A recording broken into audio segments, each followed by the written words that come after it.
¿cómo afrontamos, no? Cuando ya sabemos que vamos a morir, te dan una sentencia de muerte, por decirlo de algún modo, ¿cómo lo afronta, no, la gente? Supongo que habrá varios tipos de personas.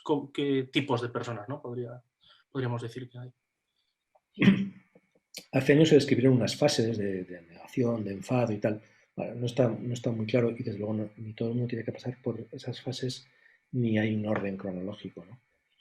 Mm, Pues la verdad es que generalmente queremos vivir. O sea, nosotros tenemos experiencia con personas ya no de 0 a 99, sino de 0 a 107 años y te encuentras gente joven que lo asume y lo asimila y es una pasada y gente muy mayor que se agarra como clavo ardiendo porque la vida es el terreno de juego que conocemos y el otro da mucho miedo. Una cosa muy especial son los niños. Los niños que no tienen el concepto de algo eterno o algo para siempre, no tienen interiorizado, entonces, bueno, pues lo hacen muy fácil en general, ¿no? Todo esto es generalizaciones. Eh, bueno, pues es que cada caso es un mundo y además una cosa que sí que he aprendido, sobre todo por mi trabajo en domicilio, también en el hospital, pero es el tremendo respeto por cada historia, ¿no? Y por cada vida. Y yo entro, perdonad una chorrada otra vez, pero yo entro al cine cuando la película está acabándose, no tengo ni idea de qué ha pasado en la hora y media anterior, me pueden contar cosas, pero nunca voy a poder vivirlas, entonces no soy nadie para, por supuesto, para juzgar ni para ser protagonista, o sea, el protagonista es otro. Entonces, con esa visión y con esa actitud, pues ves gente que se pelea, que lucha y gente que entrega la cuchara, digamos, bueno, de una forma espectacular. Hay historias preciosas, historias preciosas. Entonces, no creo que haya una forma. Sí que cada vez encontramos, bueno, claro, yo tengo un sesgo, a nosotros nos llegan pacientes a cuidados paliativos, ¿no? Entonces, mm, el que los envía de alguna forma tiene que justificar un poco por qué los envía y el paciente que se le manda a cuidados paliativos no puede decir no sé lo que me pasa, ¿no? O sea, entonces nosotros nos encontramos con gente que no sepa lo que le está pasando, tratando gente con deterioro cognitivo, con demencia, o lo que sea. Pero, pero la verdad es que cada historia es un mundo y en general la gente quiere pelear. Por ejemplo, pacientes con ELA, que es una de las enfermedades más terribles que hay, eh, que en el minuto uno sabes casi con predicción lo que va a ir pasando paso a paso, y si no lo puedes buscar en internet. Eh, Al principio suelen rechazar, no, pues yo no voy a querer ayuda para respirar, no voy a querer ayuda para comer, pero cuando va llegando el momento dice, bueno, si la ayuda para respirar no es muy dañina, si me puedo adaptar, si la puedo tener en casa, o sea, porque al final es el terreno de juego que conocemos y lo otro está ahí. Bueno, me haría mucho, pero estoy metiendo en un rollo. No, No, pues No, no, no no. está. no, en absoluto. Y de esas, ¿no? De esos pacientes que has dicho, alguna conversación que resaltarías al final, ¿no? De ese aprendizaje, ¿no? Que adquieres al final de ese, no sé, esa filosofía, ¿no? Al final del aprendizaje, final. Hay una cosa, las conversaciones me emocionan y además que, bueno, pues que tampoco lo tenía ahí como. Pero hay una cosa que dicen los estudios y es una cosa que se repite, y es que la gente que está al final de la vida, aun sabiéndolo, cuando le preguntas cosas que le gustarían hacer, te dicen ser útil para los demás. Entonces, no es raro que venga gente que quiere ser voluntaria o que quiere, que no le importa que le grabes un testimonio o que quiere dejar escrito algo. O sea, la necesidad de dar testimonio y de contar y tal es una constante. La gente que tiene tiempo y que tiene suficiente estabilidad sintomática, o sea, no está terriblemente mal como para esto. Conversaciones, pues es que, fíjate, las más tiernas que recuerdo, a las más. mm, hubo un niño que, que él le contaba a su madre que mamá, me voy a ir le llamaban el pirata porque tenía un tumor cerebral, y entonces había perdido la visión de un ojo y entonces le tapaban el ojo malo. Y entonces le llamaban el pirata y dice, me voy a ir en un barco pirata, voy a hacer un viaje, pero os voy a ver desde arriba. Es unas cosas que nadie la ve. O sea, desde luego esto es un misterio.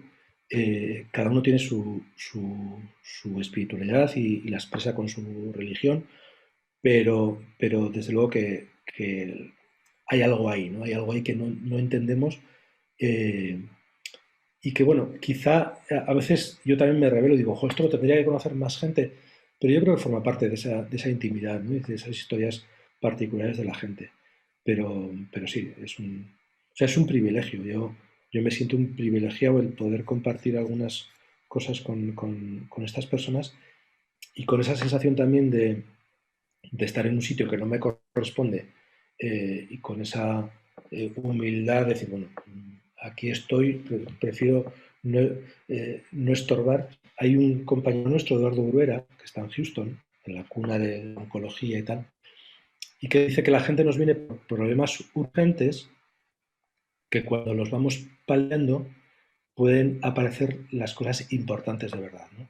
El sentido de la vida, las fuentes de placer, la necesidad de dejar un legado. eh, entonces, nuestra labor como profesionales consiste en quitar lo que estorba, el dolor, las náuseas, los vómitos, las convulsiones, tal, para que la persona pueda hacer su camino. Pero su camino es su camino. Ahí nosotros no tenemos mucho que decir. ¿Eh? Lo que pasa es que mientras estás entretenido con el dolor o con los vómitos, es muy difícil hacer un camino de trascendencia, ¿no? Entonces nosotros tenemos que quitar lo que sobra. Y en el otro lado, ¿no? Tendríamos también la conversación que se queda pendiente, ¿no? Esa conversación a veces que por orgullo no decimos o porque Sí, el tiempo viene antes de lo que debería venir. de hecho, también tenemos experiencias y eso probablemente esté registrado, lo que pasa es que es muy difícil hacer estudios doble ciego y tal, pero, pero tenemos experiencias de conversaciones que hasta que no se dan, la persona no se va. Y la conversación se da a veces de una forma simbólica o hablando con una persona que está aparentemente inconsciente, pero hasta que no aparece ese hermano con el que no se hablaba y le da, o esa hija que está tirando de ese padre y no le da permiso para irse, la persona no se va. Ya te digo, esto forma parte más de la experiencia que de la razón o que del estudio, ¿no? Pero desde luego que ahí se mueven cosas, seguro. Increíble, ¿eh? Ese ejemplo que has contado, que yo creo que se repite, yo lo he leído y lo he oído muchas veces, ¿no? Como si necesitaran cerrar algo o tener ese permiso, pero eso es increíble, ¿no? O sea, las implicaciones, independientemente de que en estos momentos de la historia de la humanidad no se pueda demostrar, ¿no? Pero me parece, yo creo que yo por lo menos lo que he leído, ¿no? Hay pruebas más que suficientes de que eso ha sucedido, sucede muy a menudo, ¿no? Tú lo sabrás mucho mejor que nosotros y me parece una cosa de lo Lo que es que el pasa ser es humano espectacular, ¿no?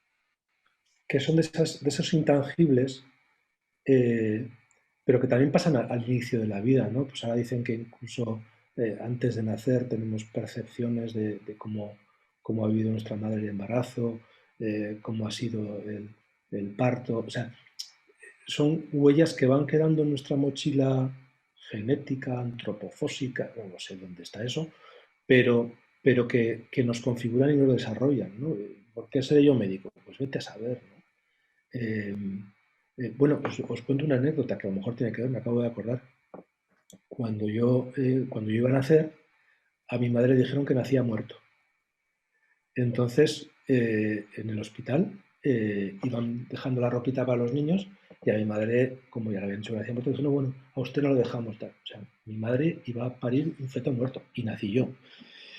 Que, que todo eso tenga relación con todo lo que estoy contando ahora, pues yo qué sé, nunca lo había pensado, ¿eh? Pero, pero no lo sé, no lo sé. Esto me recuerda, fue justo, voy, ¿no? Algunos lo llamamos a nuestras experiencias. Al final, mi abuela, por ejemplo, que me había criado desde los 2 años hasta los 20, que yo me iba a ir a Inglaterra, siempre había vivido en casa y una semana antes tuvo un infarto y ya fue el último infarto que tuvo. Al final, mi aita, su filosofía siempre ha sido, y ahora la intento mantener con él, es aunque tuviera 70 años, le costara un poco andar, la dejábamos cocinar, que se sintiera útil, etcétera, etcétera. Al final esa muerte, ¿no?, te ayuda a valorar a la persona, al momento, ¿no? Al perder, en mi caso, al perder el miedo a la muerte también un poco. Pero a ti, todas estas experiencias que has tenido, ¿qué te ha ayudado a valorar? Pues mira, si fuese esto una entrevista blandita para no sé qué, te diría, pues a valorar mucho más la vida, el día a día, levantarme por las mañanas y dar gracias, tal. Ojalá fuera eso cierto.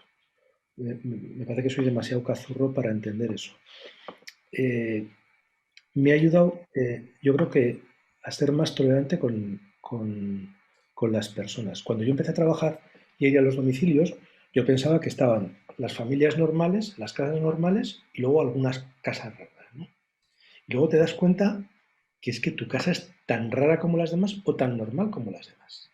Y que tu familia es tan rara como las demás o tan normal como las demás. Entonces, que no puedes juzgar a nadie si no te pones en sus zapatos, que dicen, ¿no? Entonces, bueno, pues el conocer otras cosas, yo ahora, por ejemplo, una de las cosas que estoy viendo con la gente joven, vienen residentes a rotar con nosotros y tal, que claro, para vosotros el mundo ya no acaba en Irún o no sé, o sea, vosotros, Inglaterra, no Alemania, el Oriente Medio, tal, eso me parece buenísimo, buenísimo. Eso es una gimnasia mental que yo creo que aquí nos hacía falta hace mucho tiempo, ¿no? Porque podemos ver que las cosas no es que sean blancas o negras o normales todo lo que a mí me parece que se adapta a mis cánones. Es que no hay cánones. O sea, entonces, yo creo que eso me ha ayudado. Eh, a vivir con la mujer que más me desarrolla en todo esto, que además es mi jefa en el trabajo y que también es médico paliativista, que es así que tiene una entrevista, pero es más tímida que yo. Y bueno, y me ha ayudado a poder ganarme la vida haciendo una cosa que me encanta. O sea, yo cuando estoy trabajando estoy feliz. De hecho, ha habido temporadas en las que a lo mejor has tenido como más reuniones o más tipo, bueno, reuniones organizativas y tal, y te das cuenta que no tienes vidilla, ¿no? O sea, que a mí la vidilla me da estar con personas, que es lo que decía al principio. Entonces, bueno, ojalá Gaisca me ayudara de verdad a valorar lo que tengo y tal. Y yo creo que en parte sí que lo hará, pero hay momentos en que te agobias, lo que no llegas o no sé qué tal, y dices, ¿cuándo aprenderé todo lo que tengo que aprender? Pero bueno, poco a poco. Soy joven todavía. Eso es.